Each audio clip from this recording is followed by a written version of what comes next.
గురుచరిత్ర పారాయణం శ్రీ గురుచరిత్ర అధ్యాయం 45.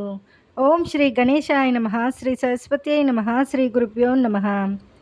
నామధారకుడు భక్తి పారవస్యంతో మహాత్మా బ్రహ్మ సాక్షాత్కారం కూడా ప్రసాదించగల ఇంత దుర్లభమైన శ్రీ గురుకథామృతం సేవించగలిగిన నేనెంతో ధన్యుణ్ణి. నాకు దైన్యం తొలగి మనస్సు శాంతించింది. దయతో అటుపై కథ కూడా వివరించండి అని కోరాడు. సిద్ధయోగి సంతోషంతో ఇలా చెప్పారు. నామధారక, ఇంతకుముందు నరహరి శర్మ వల్లనే శ్రీగుడిని సేవించి మరి ఇద్దరు కవులు ముక్తులయ్యారు. శ్రీగురుడు వారిని ఎలా అనుగ్రహించారో చెబుతాను విను. నందిశర్మ అనే ఒక బ్రాహ్మణునికి తెల్ల కుష్ఠవ్యాధి వచ్చింది. అతడు ఆ బాధ తొలగించుకోవడానికి తులజాపురం వెళ్ళి అహర్నిశలు తదేక దీక్షతో భవానీదేవిని 3 సంవత్సరాలు ఉపవాసించాడు. ఫలితం కనిపించకపోయేసరికి అతడు ఒకసారి 3 రోజులు ఉపవాసం చేశాడు.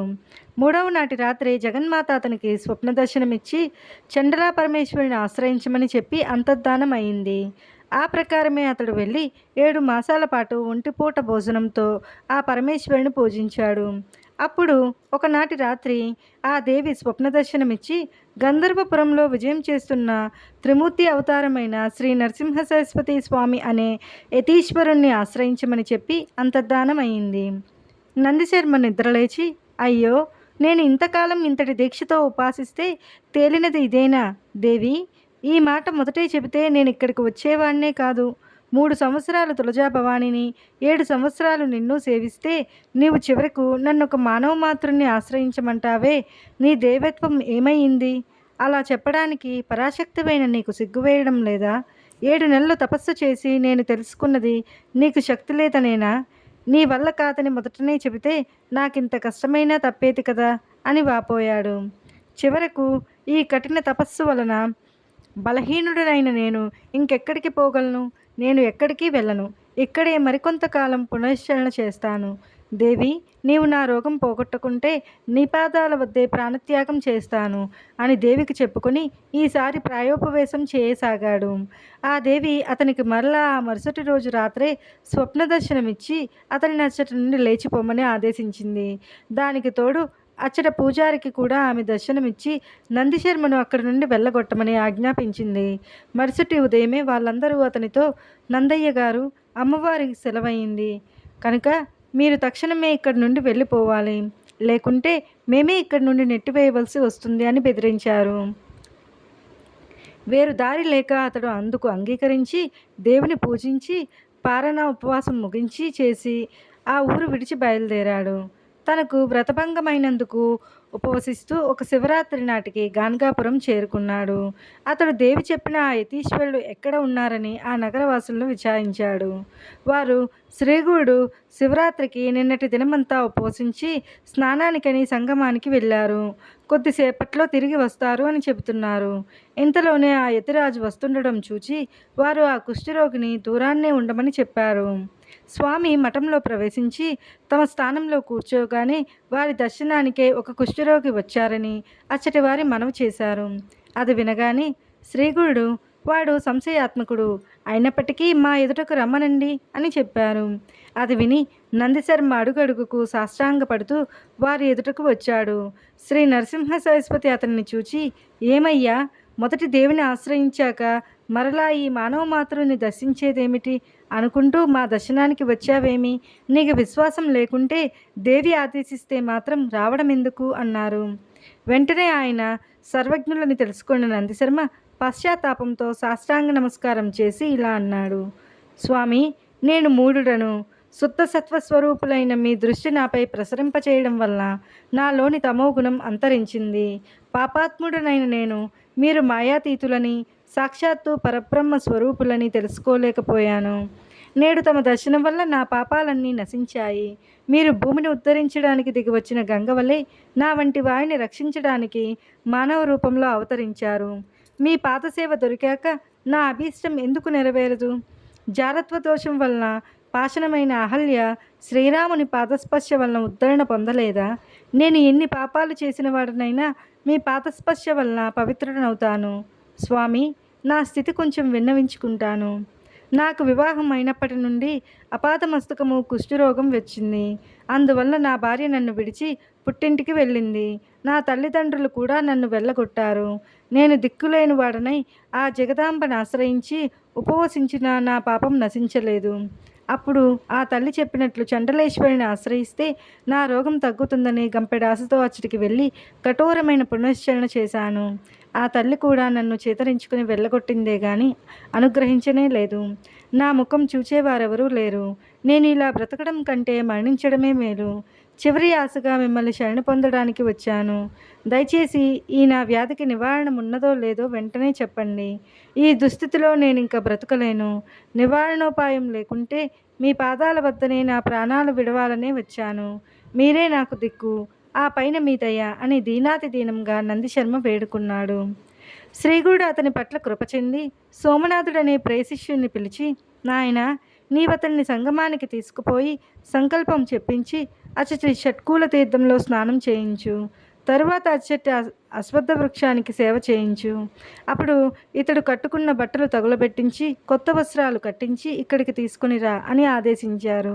ఆ ప్రకారమే నందిశర్మ స్నానానికి వెళ్ళి ఒక్కసారి ఆ నదిలో మునిగి పైకి లేవగానే అతని శరీరంలో ఆ రోగం ఎక్కడా లేకుండా పోయింది. తరువాత అచ్చటి అశ్వత్థ వృక్షానికి ప్రదక్షిణం చేయగానే అతని శరీరం బంగారు ఛాయతో వెలిగిపోయింది. తరువాత అతడు కొత్త వస్త్రాలు ధరించాక అతని పాత వస్త్రాలు మూట కట్టించి ఒకచోట తగులపెట్టించారు. అప్పుడు ఆ తగులపెట్టిన ప్రదేశమంతా చెవుడుబారిపోయింది. అప్పుడు వారిద్దరూ మఠానికి తిరిగి వచ్చారు. ఒక గడియ క్రిందట దేహమంతటా కుష్ఠరోగమున్న అతడు ఇంతలోనే శుద్ధుడై సోమనాథునితో కూడా శ్రీగురుని పాదాలకు మొక్కాలని వేగంగా వస్తున్న నందిశర్మని చూచి జనమంతా ఆశ్చర్యచకితులయ్యారు. శ్రీగురుడు అతనిని చూచి, ఏమి నందిశర్మ, నీ కోరిక నెరవేరిందా? జాగ్రత్తగా నీ ఒళ్ళంతా చూచుకుని చెప్పు అన్నారు. అతడు చూచుకొని తన పిక్క మీద ఒకచోట కొద్ది మాత్రము కుష్టు మిగిలి ఉండటం చూచి బాధపడి, అయ్యో, మీ కృప వల్ల కూడా ఈ వ్యాధి పూర్తిగా నశించలేదే, నన్ను దయచూడండి అని వేడుకున్నాడు. శ్రీగురుడు, నాయనా, నీవు దేవతల వల్ల కానిది ఒక మానవ మాతృని వల్ల ఎలా సాధ్యమవుతుంది అని సంశయించినంత మేరకు ఈ వ్యాధి మిగిలింది. ఇప్పుడు నీ సందేహం తీరిందో లేదో చెప్పి స్తోత్రం చేయి, ఆకాస్త తొలగిపోతుంది అన్నారు.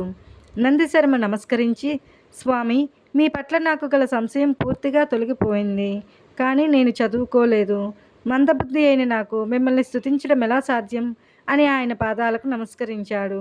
అప్పుడు ఆయన, నాయన, ఏనుగు నోటి నుండి బయటకు పెరిగిన దంతంలా మా నోటి నుండి వచ్చిన వాక్యం వెనుకకు మరలదు. మేము చెప్పిందే చేయాలి అని కొంచెం భస్మం తీసుకుని అతన్ని నోరు తెరవమని చెప్పి అతని నాలుక చివర ఉంచారు. అతడు వెంటనే జ్ఞానవంతుడై లేచి నిల్చుని చేతులు కట్టుకుని స్వామిని భక్తి పారవస్యంతో ఇలా స్తుతించాడు. ఓ పరమేశ్వర, శ్రీగురు, నీవే ఆ పరబ్రహ్మ స్వరూపము. నీవు సర్వకర్తవు, సర్వభర్తవు, అవ్యయుడవు, ఆత్మస్వరూపివి. నీవే ప్రకృతి యొక్క త్రిగుణాల నుండి భూతాలను పుట్టించి మాయావశమైన ఇంతగా విస్తరించిన ఈ చరాచర జగత్తును సృష్టించావు. ఈ ప్రపంచమంతటిలో మానవుడొక్కడే జ్ఞానానికి పాత్రుడు. అలాంటి మానవుడు కూడా దాటనలవి కాని నీ మాయచేత భ్రాంతి చెంది సంకల్పవంతుడై పాపపుణ్యాల వలన ఈ సంసారంలో భ్రమిస్తున్నాడు.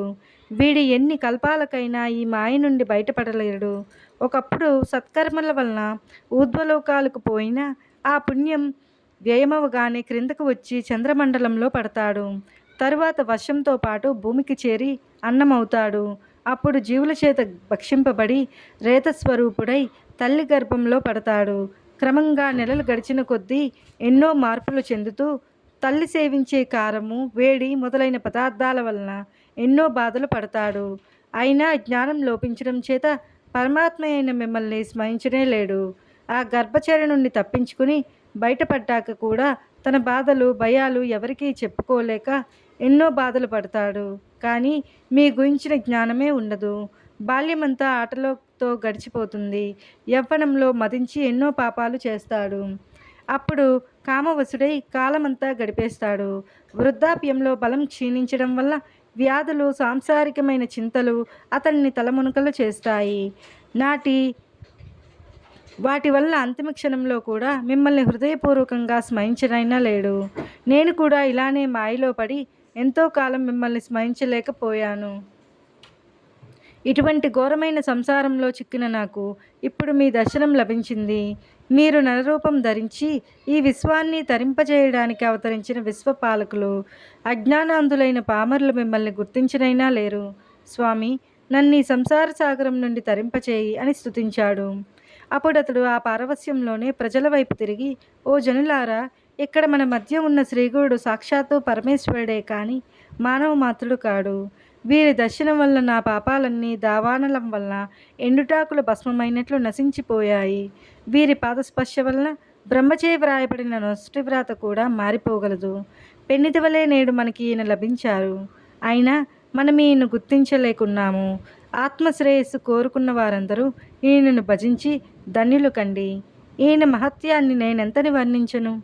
వాక్కుకు మనస్సుకు అతీతమైన ఈయన మహిమను వర్ణించబోయి వేదమే మూగపోయింది అని ఇక నోట మాట రాక ఆనంద బాష్పాలు కారుస్తూ నిలిచుండిపోయాడు. అతడు చేసిన స్తోత్రానికి సంతోషించిన శ్రీగురుడు అచటి వాడితో, ఈ బ్రాహ్మణునికి కవీశ్వరుడు అని బిరుదు ఇస్తున్నాము. నేటి నుండి అందరూ ఇతడిని కవీశ్వరుడు అని పిలవండి అని చెప్పారు. ఇంతలో తన పారవస్యం నుండి తెప్పరిల్లిన నందిశర్మ తన శరీరం పరిశీలించుకున్నాడు. అంతకు ముందు మిగిలిన కొద్దిపాటి కుష్టు కూడా మటుమాయమవడం గమనించి సంతోషంతో స్వామికి నమస్కరించాడు. నాటి నుండి నందిశర్మ శ్రీగుడిని సేవిస్తూ ఆయన మహత్యాన్ని కీర్తిస్తూ స్వామి సన్నిధిలోనే ఉండిపోయాడు. ఇటువంటి కవీశ్వరుడే మరొకడు కూడా శ్రీగుడిని సేవించి తరించారు. శ్రీదత్తాయ గురవే నమః. శ్రీ శ్రీపాద శ్రీ వల్లభాయ నమః. శ్రీ నరసింహ సరస్వత్యై నమః. గురుచరిత్ర పారాయణం అధ్యాయం 45 సమాప్తం.